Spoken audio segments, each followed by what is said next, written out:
is fun because I'm not allowed to touch the remote at my own house because apparently I'm bad at it. And I always get us in a pickle. But now it's my turn. Hi, I'm Kristen Bell, and I am going to rewatch some scenes from throughout my career. Okay.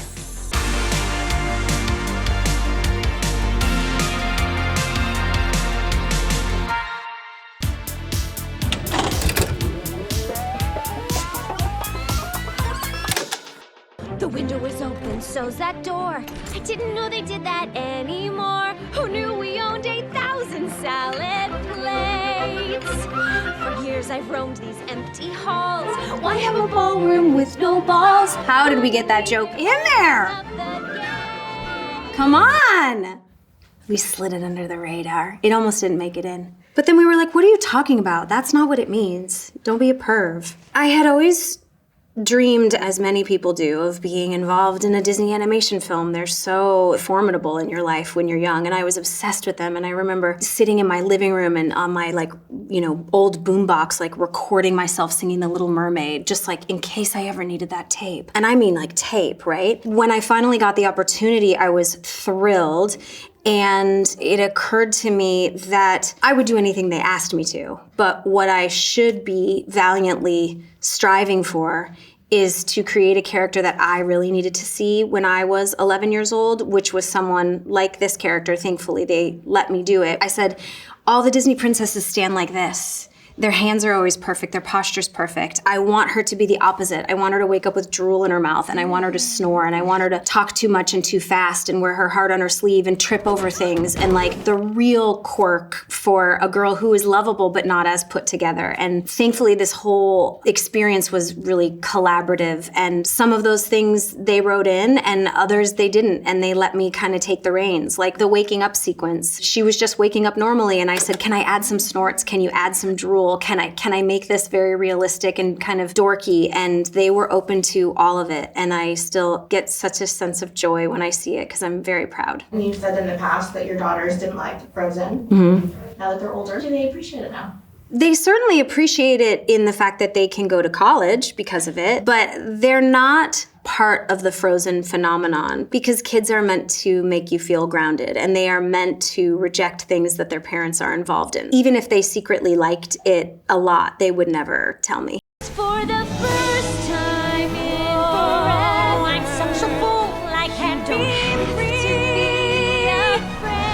I love working with Adina. She's so wildly talented. The funny thing about these movies is that we don't usually record together. I'd say maybe 85% of it was recorded separately. You're not even hearing the other actor when you're recording, you're listening to the director read their lines. So you kind of have to know the other actor really well and just make it all up in your head. But there was one song we recorded together, which was my favorite part of recording this movie, which was the scene where Anna visits Elsa in the ice castle and we got to sing in the booth together. And there's just an energy there that's different when you're recording live with someone, and I just adore her.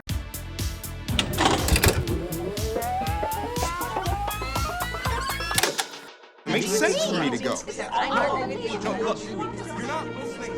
Holy mother-forking shirt balls. What? I love these guys. Wow. Is everything okay? Okay. As an adult, you kind of expect to hear some swears, but then there's things you can put on TV and things you can't, and censorship. So I thought they had a very unique comedic way of getting around it. There were a lot of fun ones. Bench, we had. Fork is obviously the highlight and the one everyone walks away with. Come on out. I love these people. Is everything okay? William Jackson Harper's on the morning show now, guys. Also, anybody get to New York, see his Uncle Vanya? Woo! He was good. Right as rain, Mikey, my boy. So, Chidi and I are gonna go to the bad place. What? Trust me, I've got this. This show was truly a dream come true unfolding for me. I had known Mike Schur since I'd been 19 years old when he was a young SNL comedy writer. I had admired all of the shows he created. I knew what a lovely, lovely person he was to be around. And I got a phone call a year or two before the show started and he said, "Hi, Kristen, it's Mike Schur. I want to talk to you about a union acting job."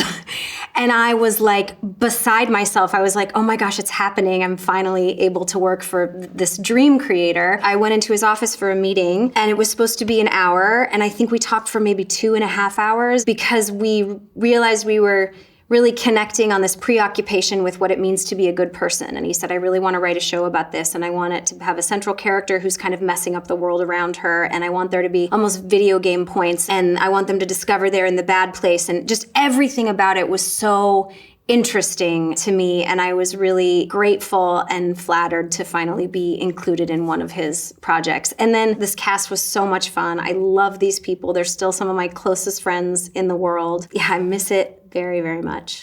They're never gonna call a train to take us to the bad place. They can't, because we're already here. This is the bad place. Prior to starting the series, Ted and I were the only people that knew this twist was coming. And then there was a really fun moment around episode 10 where Mike and Ted and I sat down with the cast where he told the cast that he was going to reveal we were in the bad place. Up until that point, everyone was just taking the show at its word that this was the afterlife and this was the good place. So it was quite fun to watch these people I'd become friends with see this reveal.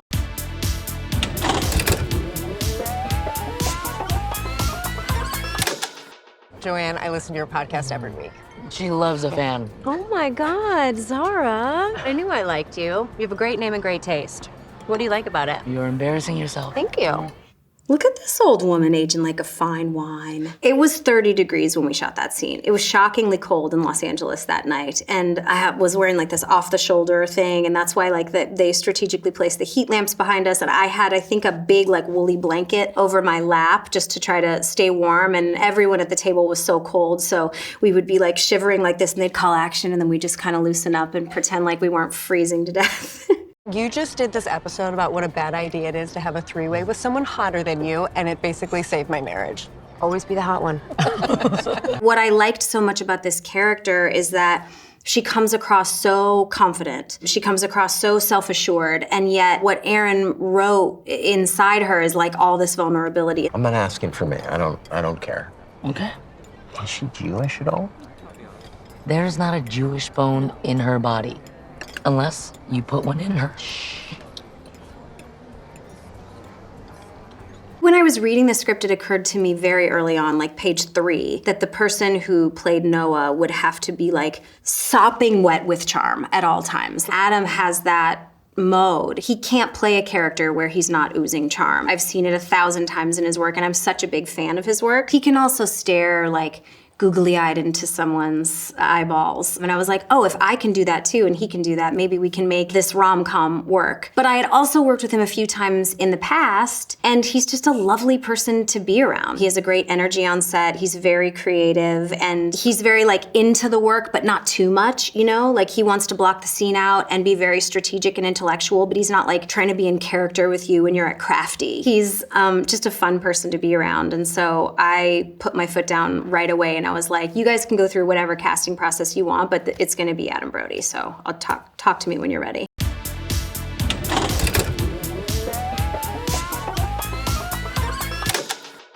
I got some really interesting news this morning.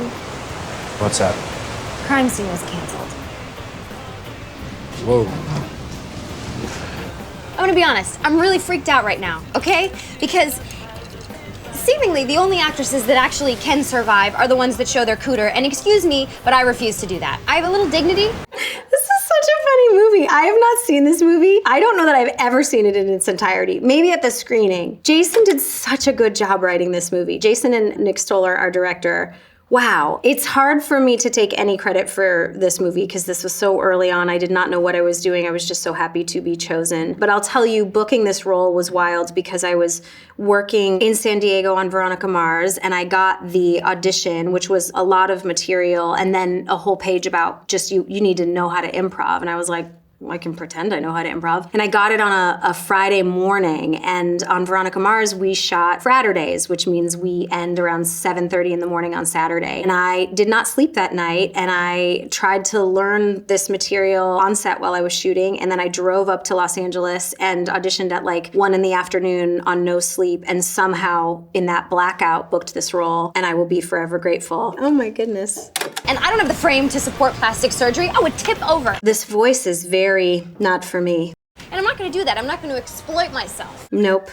I'm glad my voice has come down a little bit because that's a lot. Actually, the day of this scene, that morning, I had received an email that Veronica Mars was canceled. So the irony was so thick because I think I was just talking in the first person that I found out that the job that I had had for 3 years had been canceled, and that happened to be the subject matter of the scene Sarah Marshall was shooting today. That was wild. That was a very like meta moment.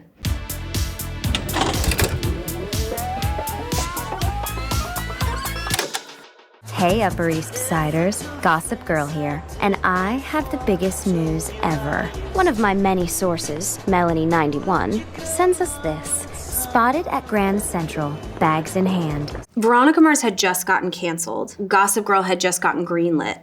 And I realized that I was probably 5 or 10 years too old to audition for one of these parts. So I called the head of the CW at the time and I said, hey, remember yesterday when you canceled my show? Could I be the narrator on this other show? And thankfully there was enough goodwill there that she gave me a chance and pitched it to the creators, Josh and Stephanie, and they said yes. And then really, this was the only project I've ever done where I never received a note. Ever. Throughout however many years it ran. When I went into the voiceover booth to start recording the pilot, I said, I'm just gonna try something. I'm gonna try to make it really like snarky and sassy and sexy and we'll see where it goes. I did it and they were like, great. And then I continued to record it for many years after that without any notes. They just trusted me. It was very empowering.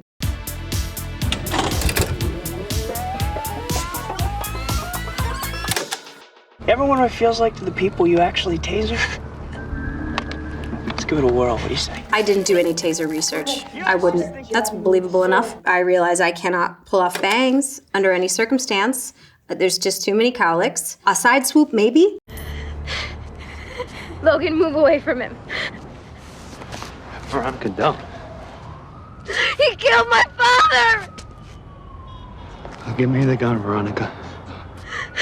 He killed everyone on the bus. I had come to Los Angeles the year prior and had done mostly dramatic roles in New York on and off Broadway. And so like that was sort of like my training, but my real life personality was much goofier and I guess snarkier. And I think that the writing on this show informed the rest of my life. Like, oh wait, there's a lane where I can be self-assured and snarky, but also show some vulnerability here and there and engage the audience. I will forever be grateful to Rob Thomas for having taught me that that's a lane I can drive pretty fast in. Give me the gun.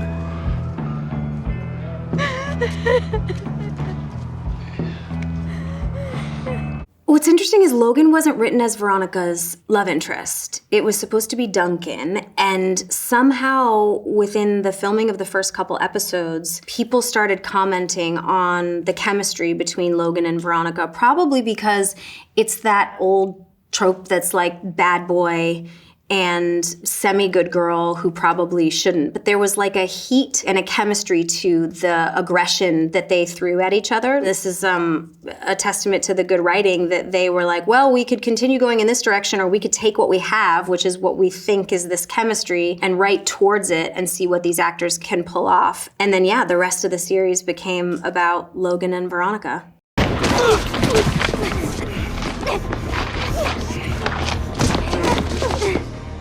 This truly feels like another person. Like I don't have an imprinted memory of doing this scene, but I can recognize that that's me. It's very strange.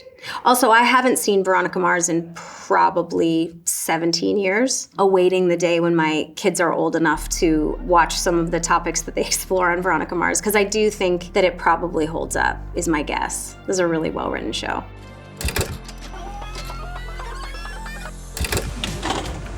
I'm Kristen Bell. Thank you for watching me watch some scenes from my career. God, it's so pleasing to finally touch a remote. I'm really not allowed to use them at home.